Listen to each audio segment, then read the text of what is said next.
Bonjour à toutes et à tous. Aujourd'hui, on va voir ensemble comment passer un ramadan à la fois spirituel, épanouissant, mais surtout en bonne santé. C'est essentiel et on va voir comment faire ici à Mayotte. Le Ramadan, on le sait, c'est vraiment le cœur battant de la vie à Mayotte. C'est un mois de foi, de prière, de générosité. Mais c'est aussi un mois qui demande beaucoup à notre corps. L'idée, c'est de vivre ce moment béni de la plus belle des manières, en prenant soin de soi. Bon, rentrons dans le vif du sujet. Tout est une question d'équilibre. Équilibre entre la joie de ce mois sacré et la vigilance qu'on doit avoir. Parce qu'à Mayotte, avec notre climat, le jeûne peut être un vrai défi, surtout pour les personnes qui ont une maladie chronique, comme le diabète ou pour les femmes enceintes. Allier la ferveur et la prudence, c'est vraiment ça la clé. Regardez bien ce chiffre, entre 15 et 20%. C'est énorme. Ça veut dire qu'un adulte sur 5 ou 6 à Mayotte vit avec le diabète. Et ça, c'est sans compter l'hypertension ou d'autres maladies. Du coup, on comprend tout de suite que jeunesse en préparation, sans avis médical, ça peut être risqué. Déshydratation, malaise, c'est sérieux. Alors attention, il y a une idée qu'il faut absolument clarifier. Préparer son jeûne, aller voir un médecin, ce n'est pas un manque de foi. C'est tout le contraire, c'est un acte de responsabilité. Prendre soin du corps qu'Allah nous a confié, c'est ça aussi la foi. Mais alors, pourquoi c'est si important cette consultation? Eh bien c'est simple, chaque personne est différente. Le médecin il va pouvoir faire une évaluation sur mesure, identifier les risques spécifiques à chacun, que ce soit pour le diabète, la tension, une grossesse, et donner des conseils personnalisés pour jeûner sans danger.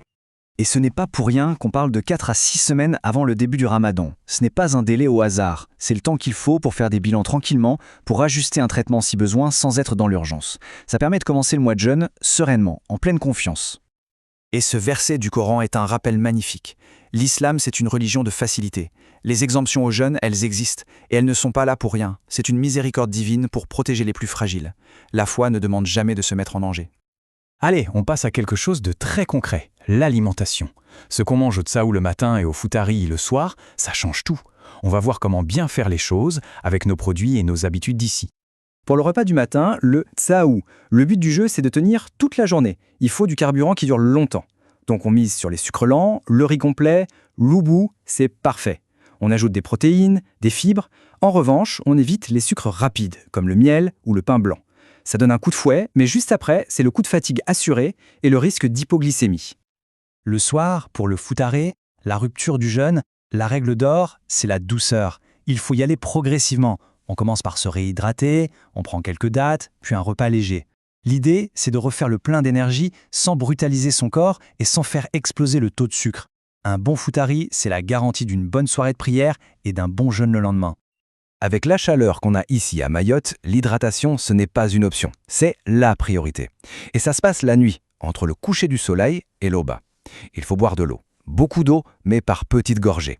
Et attention, les sodas et les jus très sucrés, c'est un piège. Ça donne l'impression de boire, mais en fait, ça peut même déshydrater.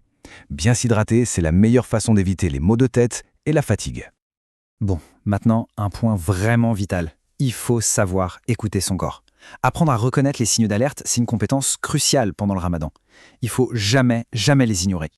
L'hypoglycémie, c'est quand le taux de sucre dans le sang chute trop bas. Les signes ne trompent pas, on se met à transpirer beaucoup, on tremble, on a une faim de loup qui arrive d'un coup, la tête qui tourne, le corps est en train de dire « je n'ai plus de carburant, il faut agir tout de suite ». Et puis, il y a le contraire, l'hyperglycémie. Ça, c'est quand il y a trop de sucre, souvent après un futari un peu trop copieux. Les signes, une soif intense qui ne passe pas, une envie d'uriner tout le temps, une fatigue écrasante, une vision qui devient floue, c'est tout aussi dangereux. Alors là, c'est très important. En cas de signe d'hypoglycémie, on n'hésite pas. On ne se pose pas de questions, on rompt le jeûne, immédiatement. C'est une obligation religieuse et médicale de préserver sa vie. Et le protocole est simple, on prend du sucre rapide, comme quelques dattes ou un jus de fruits, on attend un quart d'heure et on contrôle. La très bonne nouvelle dans tout ça, c'est que personne n'est seul face à ces questions. Ici, à Mayotte, il y a des structures, des gens dont c'est le métier de nous accompagner, de nous aider. Et l'acteur principal de ce soutien, c'est Rediab, Ilang 976. C'est le réseau de santé spécialisé dans le diabète et les maladies chroniques sur notre île. Ils sont là pour nous, et tout particulièrement pendant la période du ramadan. Et regardez ce qu'ils proposent. C'est du concret. Des consultations juste avant le ramadan, des ateliers pour apprendre à mieux gérer sa santé, des conseils nutritionnels avec nos aliments. C'est vraiment un accompagnement sur mesure et à portée de main. Voilà le numéro. Enregistrez-le dans votre téléphone. Vraiment, il ne faut jamais hésiter à appeler, même pour une petite question. Ça ne coûte rien, c'est confidentiel et ça peut tout changer pour passer un ramadan en toute tranquillité. Et pour les personnes qui, sur avis médical, ne peuvent vraiment pas jeûner, notre religion a prévu une solution magnifique, pleine de sens, la fidya. C'est une façon de rester connecté à l'esprit du ramadan en faisant le bien, en nourrissant quelqu'un dans le besoin. Comment faire concrètement? Il y a 2 manières. La meilleure, c'est de donner la nourriture directement, comme du riz.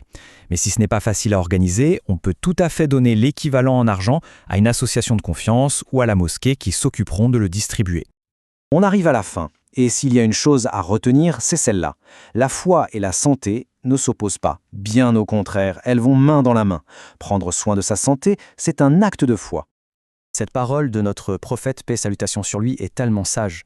Accepter les permissions qu'Allah nous donne, comme une exemption au jeûne pour cause de maladie ou pour une grossesse, ce n'est pas une faiblesse. C'est un acte de sagesse qu'Allah aime. Donc voilà, en s'informant bien, en se faisant suivre par les professionnels et avec la solidarité de toute notre communauté, on peut tous vivre un ramadan inoubliable. Un mois qui nourrit notre âme, sans jamais mettre notre corps en danger. C'est ça, un ramadan vraiment béni.